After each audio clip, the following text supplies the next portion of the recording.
Shalom, começamos agora mais uma aula do programa Escola de Profetas, a Bíblia livro a livro, capítulo a capítulo. Estamos no livro de Atos. Hoje, capítulo 9 de Atos, falando da conversão de Saulo para Paulo, né? Poucos conheceram ele como Saulo, muitos conhecem ele como Paulo, e glória a Deus com você também. Todos vão conhecer a transformação que Deus fez na sua vida. A aula de hoje, então, vai focar sobre transformação. O que é ser transformado pelo Espírito do Senhor? O que é ser transformado e ter uma conversão tão forte e impactante como teve a vida de Saulo, que foi transformado em Paulo? Vamos começar o nosso contexto. Qual era o contexto que Paulo, que então era Saulo, vivia naquele instante? Saulo representa o melhor que existe da velha criatura.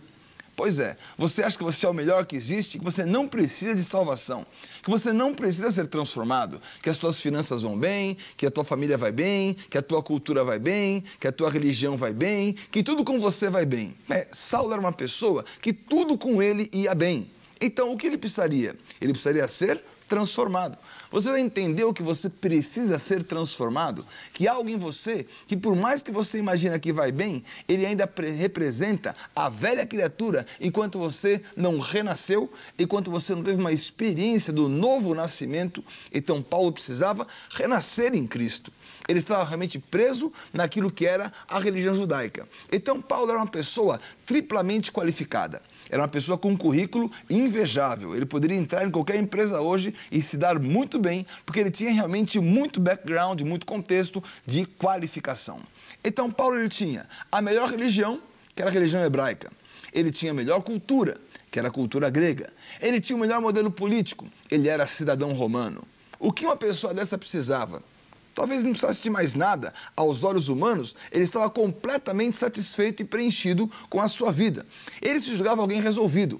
Ele saiu ali de Jerusalém, ele tinha acesso ao sumo sacerdote, ele pegou cartas do sumo sacerdote, ele foi para perseguir os cristãos em Damasco. Você vê que nesse tempo, então, os cristãos já estavam realmente espalhados, cumprindo aquilo que foi a grande comissão. Jerusalém foi alcançada em Atos capítulo 5. Depois, Judeia, Samaria, já estava fora dessa região, já estavam nos chamados confins da terra. Damasco já era na Síria, já estava em outro país, já tinham vencido ali a barreira local de Jerusalém, Judeia, Samaria, estavam pregando o evangelho até em Damasco, até na Síria.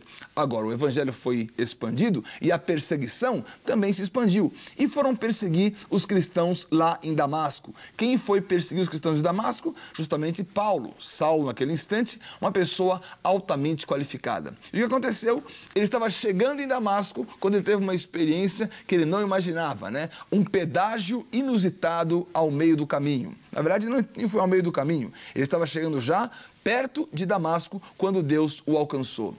É interessante, né? Porque o Senhor estava acompanhando a vida dele, acompanhando aquela viagem do começo até chegando em Damasco. Estava chegando em Damasco, aconteceu o inusitado. A transformação, ela vem no momento em que você não espera. Mas a transformação, ela vai alcançar você e vai trazer uma nova perspectiva para toda a sua vida. Em primeiro lugar, o que significou aquela transformação para Paulo? Vamos ler Atos, capítulo 9, nós vemos assim no versículo de número 3. Atos 9:3. Segundo ele estava fora, ao aproximar-se de Damasco, subitamente uma luz do céu brilhou ao seu redor e, caindo por terra, ouviu uma voz que lhe dizia: Saulo, Saulo, por que me persegues? Ele perguntou: Quem és tu, Senhor? E a resposta foi: Eu sou Jesus, a quem tu persegues. Mas levanta-te e entra na cidade, onde te dirão o que te convém fazer. Olha que interessante. Como foi a conversão de Paulo? Será que ele passou por a porta de uma igreja, ouviu uma banda tocar, ouviu uma palavra, uma pregação? Não foi nada convencional. Aliás, ele não esperava aquilo na vida dele. Foi algo súbito. Assim como houve o de repente em Atos 2, há um subitamente em Atos 9 e há a interferência do Espírito Santo para trazer transformação para a nossa vida. Qual foi a essência, então, desse momento de conversão de Paulo? Ele viu uma luz e ele ouviu uma voz. Então, tipicamente, a nossa transformação e a nossa conversão se dá também nessas duas instâncias. Como foi a sua conversão? Você já viu a luz? Você viu quem é Jesus? Será que você viu uma luz ou você viu uma lei? Se você viu uma lei, você viu apenas uma outra religião. A transformação não está no nível da religião.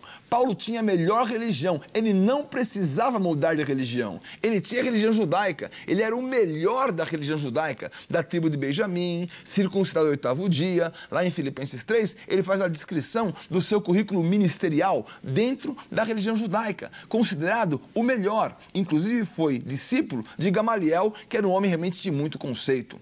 Então ele tinha tudo na melhor religião. Ele não precisava mudar de religião, mas ele viu a luz, ele não viu a lei.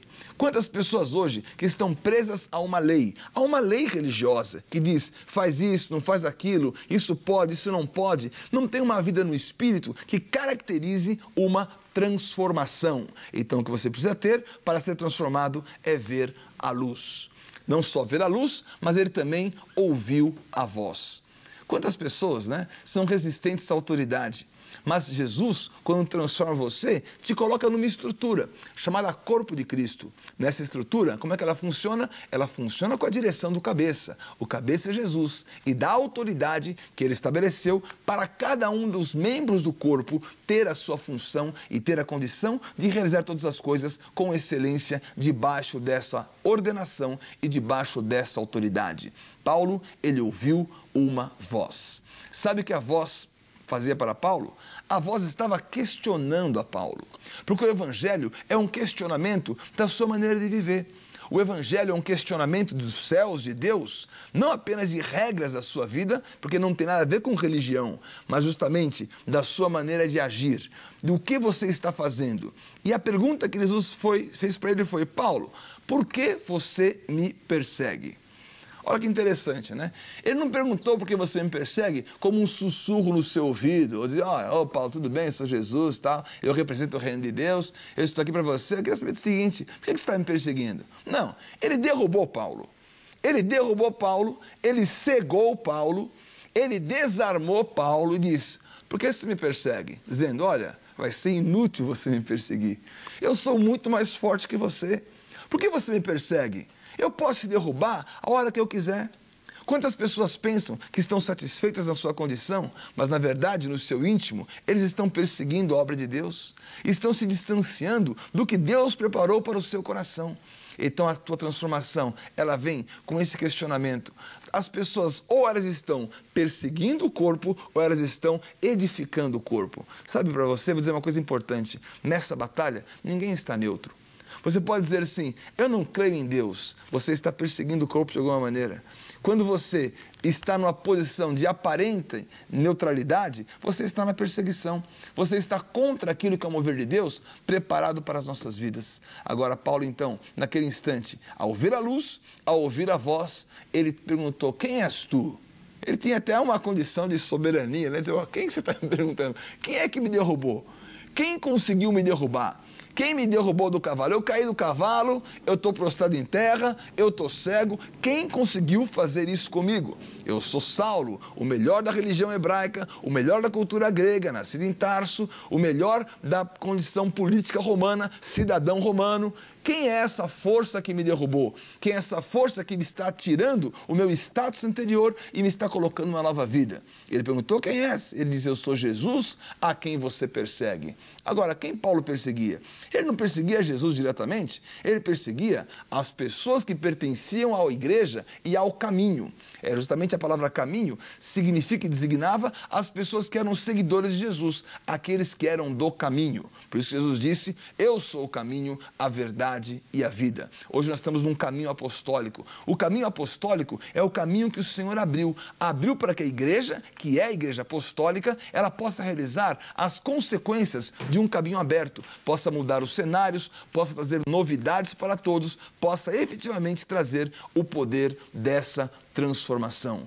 Então, ele se apresentou e disse, olha, eu sou Jesus, você persegue ao corpo de Cristo, você está perseguindo a mim. Você faz isso a esses pequeninos, você está fazendo contra a minha vida e contra a minha direção. Essa foi a condição que marcou, que matou e que desarmou por completo a Paulo. E ainda a voz disse, olha, você se levanta e entra na cidade, porque eu vou dizer o que vai acontecer com você. Olha que frustração. Glória a Deus que a transformação, ela frustra a nossa expectativa natural. O que Paulo pensou? Que ele fosse entrar na cidade, falar com o sumo sacerdote, ser muito bem recebido, ele tinha cartas, ele tinha tudo o que ele precisava. Ele achou que ele ia realmente fazer uma função naquela cidade, mas a transformação, a mudança no caminho, trouxe para ele uma outra perspectiva. Isso é que a transformação vai trazer a você. Nos mesmos ambientes que você frequentava, a escola, a casa, o trabalho, você vai ter um outro comportamento. Um comportamento oposto, um comportamento transformado. O que Deus está colocando para cada um de nós é uma vida de transformação. Chegou o instante de você reconhecer essa transformação e não ficar mais, como diz aqui o senhor Paulo, recalcitrando contra os aguilhões. Para que você não tenha que procurar o dicionário, recalcitrar contra aguilhões é tentar se bater. O recalcitrar, ele estava tentando se bater, ir contra. O aguilhão é aquilo que trazia um prisioneiro, ele era colocado junto à morte, então ele tinha como garras de ferro prendendo nele. Quanto mais ele se mexia, mais as garras iam ferindo aquele prisioneiro. Então, Jesus disse assim, Paulo, você está recalcitrando contra os aguilhões. Você está tentando se mexer e sair fora, mas eu já peguei você. Eu já derrubei você, eu já tenho um plano novo para você. Quanto mais você tentar se mexer na antiga natureza, você vai ser destruído. Quanto mais você se mover no novo espírito, você vai ser constituído. Essa é a marca da transformação que Saulo viveu como Paulo. Essa é a transformação que o Senhor tem para cada um de nós. Então, você veja a luz, você ouça a voz e você obedeça. Ele entrou naquela cidade e ali um certo Ananias foi levado até a sua casa, estava na casa de Judas, então só nessa também ele também limpou dois nomes que até aqui estavam meio ruins, tanto Judas quanto Ananias, mas é que no nome não tem nada a ver, nenhuma situação de influência negativa. Ele entrou na casa de Judas, falou com Ananias e aconteceu então ali o fim da sua cegueira. Por 3 dias ele ficou ali cego. Fazendo o quê? Uma boa pergunta para nós respondermos depois do nosso intervalo. Aguarde.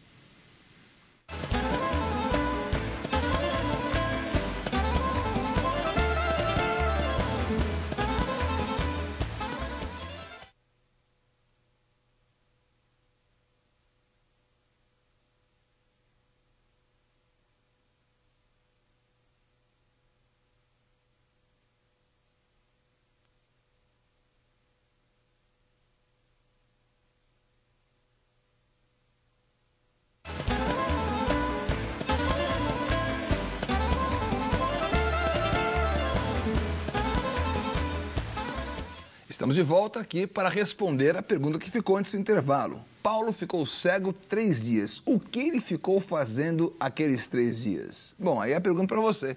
O que você, transformado, faria cego, sem comer e sem beber? A Bíblia responde o que Paulo está fazendo. Vamos lá? Atos, no capítulo 9, no versículo 11, 10 e 11, fala assim: havia em Damasco um discípulo chamado Ananias. Disse o Senhor uma visão: Ananias. Ele respondeu: eis-me aqui, Senhor. Então o Senhor ordenou: dispõe-te, vai à rua que se chama Direita, na casa de Judas, procura por Saulo, apelidado de Tarso, pois ele está orando. Olha que coisa, hein? Ele estava orando.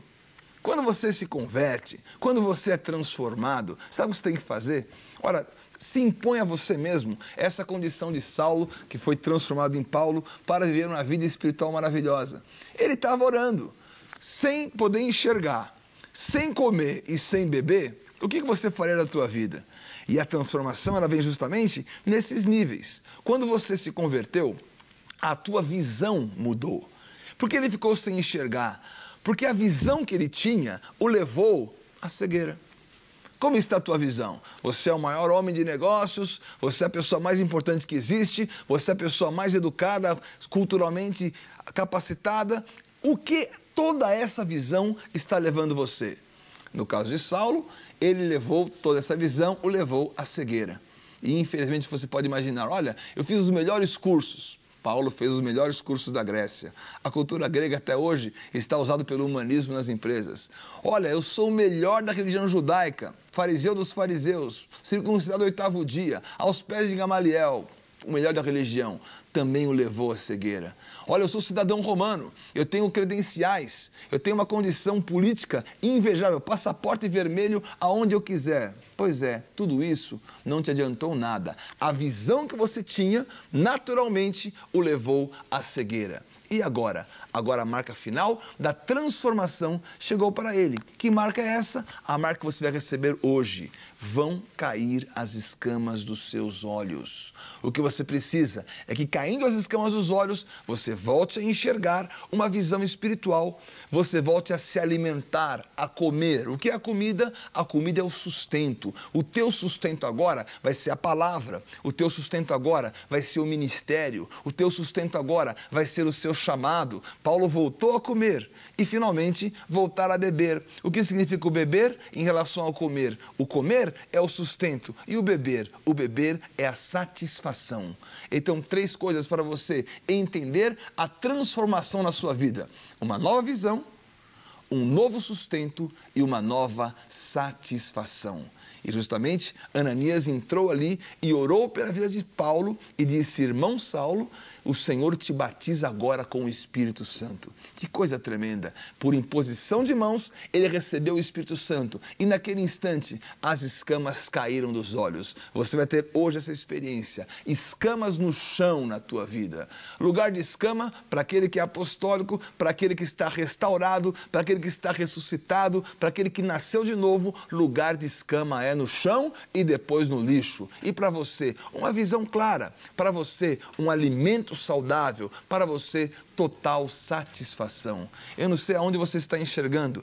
Paulo só enxergava a si mesmo. Eu tenho a melhor religião, eu tenho a melhor cultura, eu tenho a melhor condição política, a melhor condição econômica e social. Ele só enxergava isso. Ele tinha que enxergar agora com a visão de Deus. Ele ia se alimentar das palavras de Deus e ele ia estar satisfeito com aquilo que era do Senhor.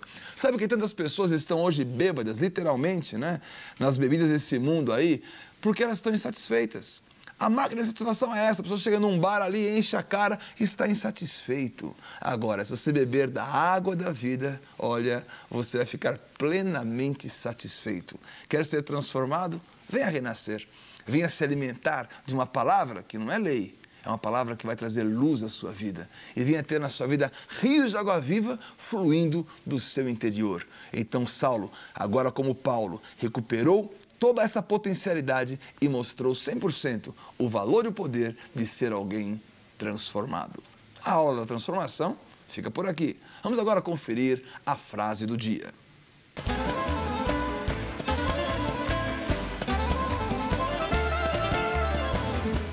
Lâmpada para os meus pés é a tua palavra e luz para os meus caminhos. É isso aí, lâmpada no pé, ilumina tanto o pé quanto o caminho, para você saber direitinho aonde você está pisando e caminhos apostólicos sendo abertos na sua vida e colocando você numa condição maravilhosa, numa condição apostólica de muita vitória. Essa foi a frase do dia, agora é o momento da sua participação. Para você participar é muito fácil, você vai mandar um e-mail, escoladeprofetas@renascer.com.br. A participação de hoje vem da Daniela e do Daniel e Elisângela, via e-mail. Eles perguntam o seguinte: gostaríamos de saber se é lícito se casar e morar em casas separadas. Então, eu acho que o Daniel e a Elisângela se casaram, mas estão morando em casas separadas por algum motivo. Tem que saber, Daniel, qual é o motivo dessa separação. Obviamente que não é a condição normal. Se há um casamento, que deva existir uma união. Eventualmente por uma gravidez ou por uma situação de minoridade, teria que ter mais elementos para considerar esse assunto. De toda maneira, o que é a questão de ser lícito ou não ser lícito? Olha, proibido não é, porque as pessoas podem fazer isso. Agora, se você está numa aliança de casamento, você tem que caminhar para que essa aliança tenha a sua completa expressão. Então, não é normal e nem é possível você manter uma relação dessa maneira. Se for uma outra situação de egoísmo, então nem comentar. Porque as pessoas querem se casar para viver separadas, para terem uma liberdade de trair essa aliança, não teria o menor cabimento. Você vê hoje pessoas dizendo assim: nós moramos cada um numa casa para ter liberdade. Então, se tem liberdade, não tem aliança, porque a verdadeira liberdade está dentro da aliança. Liberdade fora da aliança é licenciosidade e libertinagem, e aí nós estamos fora. Respondido? Vamos agora conferir a nossa curiosidade.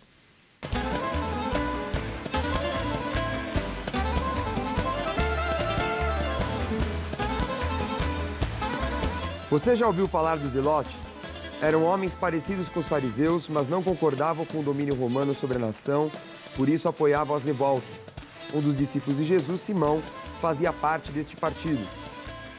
É isso aí, curiosidade interessante, falando sobre os zelotes, já falamos sobre fariseus, sobre também os saduceus, provavelmente falei também sobre os essênios, eram as 4 grandes correntes do judaísmo, né? Fariseu, saduceu, zelotes e essênios. A sociedade judaica tinha essa composição, e aí você vê Judas, que era um zelote, que era uma pessoa que tinha a ideia de que Jesus ia mudar as coisas na questão política. Você viu agora pela palavra de Paulo, né? Ele muda tudo. Muda a condição política, a condição religiosa e também a condição cultural. Transformação total na sua vida. Foi a aula de hoje.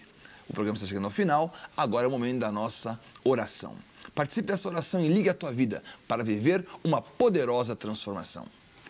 Obrigado, Senhor, por esse momento de transformação, onde nós cremos que as escamas estão caindo dos olhos daqueles que estão nos assistindo e ouvindo.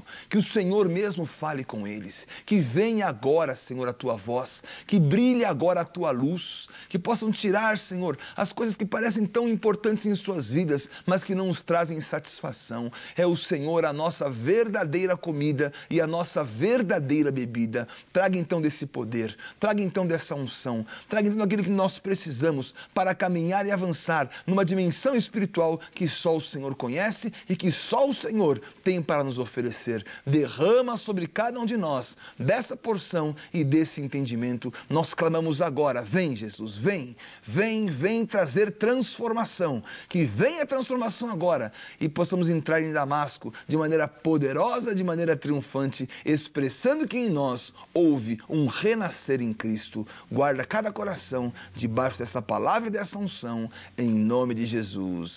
Amém. Glória a Deus. O programa é chegando ao final. Quero dar uma última dica para você, muito importante para o seu estudo, para o seu ensino.